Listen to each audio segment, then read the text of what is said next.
Hej, jeg hedder Louise. Jeg hedder Silla, og vi er volontører for IAS Danmark i Singida i Tanzania. Her kan I få et indblik i, hvordan en dag for os kan se ud.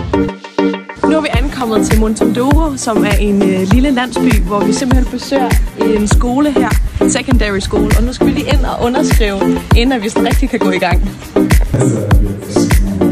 Det er så sjovt, at man føler, at man giver bare svar på hele tiden.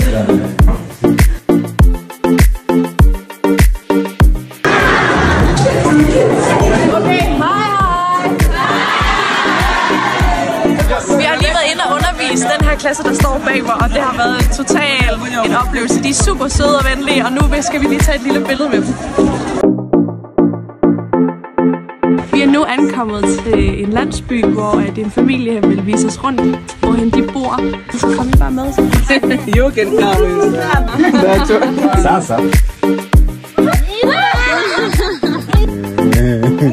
Vi smager en frugt, der hedder Baobab. Baobab.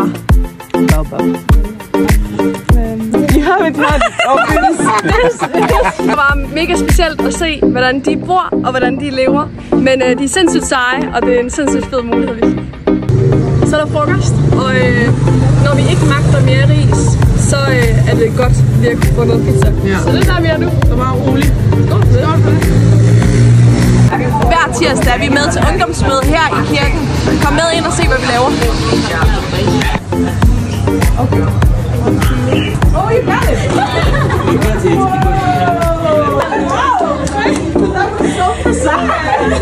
Ungdomsmødet gik vildt godt. Vi hyggede os sammen og lavede nogle lege. Og nu inden vi lige tager hjem, så er vi lige inde og handle ind til i morgen. Og det her, det er byen.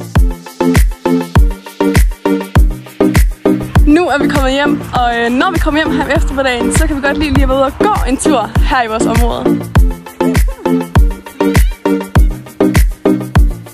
Nu er det blevet aften, og hver aften så spiser vi hos vores værtsfamilie herinde, og det er altid vildt hyggeligt.